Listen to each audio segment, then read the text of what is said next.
Hi everyone, welcome back.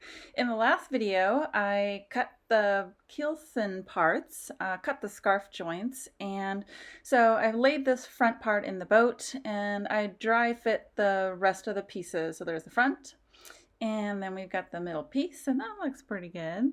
And the aftmost part is here. But before I get too far into the video, I wanted to share with you the inspiration for my boat build. Enjoy.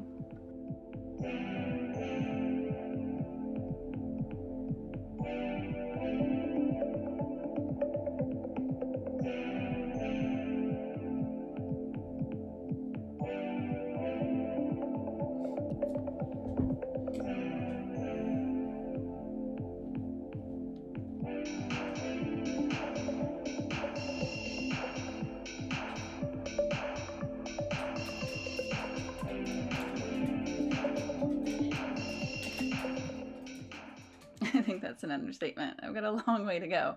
But I wanted to make sure that there's some context to what I'm talking about. So here the cockpit sole, which is those floorboards I showed you in a previous video, and cockpit arrangement as it should look when it's finalized. Yeah, I watch this video often to keep me motivated. So in this video, I'm going to be working out the kinks of this keelson, and there's a couple of things that I wanted to go through. So when I was shaping that aftmost part, I needed to make sure that keelson is cut so that I can start to glue and assemble the scarf joints. And that's a whole process in itself. And so let's go through that. The first thing I'm realizing is I'm very quickly running out of room in my house to assemble this boat. So I've cleaned up and planed out those scarf joints. Fits pretty good. I'm going to go ahead and get them fitted.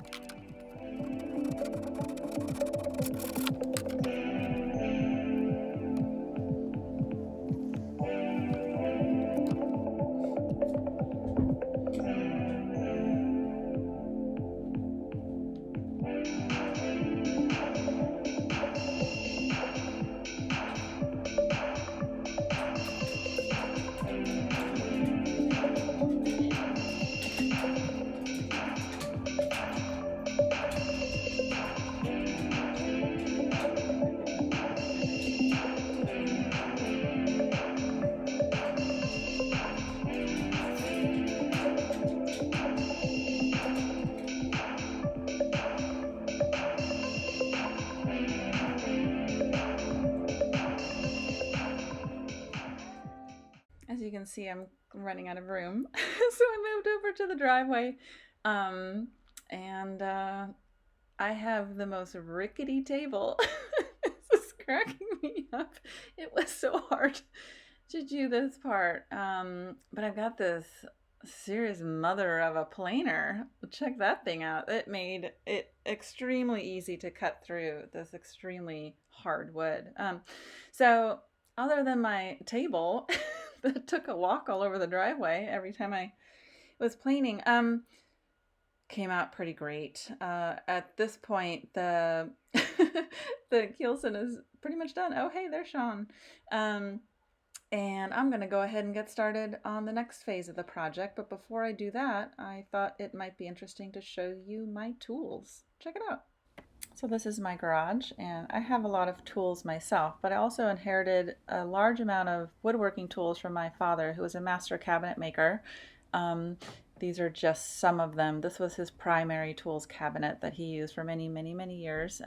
He was born in Prussia in 1936, which is now Germany, and he left because of the war. He ended up in Canada, then went to San Francisco in the late 50s, thought there were too many hippies, and then he went to Oakland, and then came back across the peninsula to South San Francisco, which is where I grew up. And the whole time he was in the Bay Area, he worked for a fantastic company called Fink and Schindler, which was an architectural woodworking company. And yeah, my dad made this table. Isn't it really cool? I have no idea who that kid is, but the table is fantastic. I'm sorry to say that I don't know where it is. I found this cool old picture. So that's all inlaid veneers, little pieces of wood. I have a lot of his furniture since he passed away, and if you guys want to see more examples of his super cool work, let me know. It's too bad that I didn't learn a damn thing about woodworking from my dad, because I don't think he thought women should do that, even though I pretty much hung out in the garage with him while he was building furniture when I was a kid. Oh, the inspector has shown up. I'm gonna check on my work. Okay, now I get to do a little bit of painting. I'm building a lofting table. If you're not sure what a lofting table is, there's a really great video from a boat builder called Leo. I'm going to leave a link in the description where you can go see his incredible work and the lofting table, which he can explain. You know, the biggest problem at this point, it is a little bent out of shape. Her belly is right on the ground like a beached whale. And so I cannot put in the keelson until I get her hull shape sorted out. So you might be saying it doesn't look that bad, but essentially the problem is that because the boat is laying on the ground, the belly is being pushed up. If I can make 2 frames to get her up off the ground to keep the hull shape, like this cat. So the frames I'm building are those hands, and the cat's belly is the problem being solved. So I cannot install the keelson until this belly is pushed out the way that it should be. And yeah. Oh, the inspector's back. Okay. And the way to sort it all out is you build a lofting table, you get the original build design plans, you call over a physicist, you sketch it all out on a big old piece of paper, you realize you probably didn't need the paper anyway, and then you go back to the drawing and look, it looks like a big old loaf of bread with slices. So you decide which station you're going to choose. I chose station 4, which you see on the left, and station 6. So what I'm going to do is essentially just copy that table onto that plywood, cut it out, and that is essentially the shape of my boat's belly. The problem now is, how on earth am I going to lift up the boat and slide these under? Well, where there's a will, there's a way.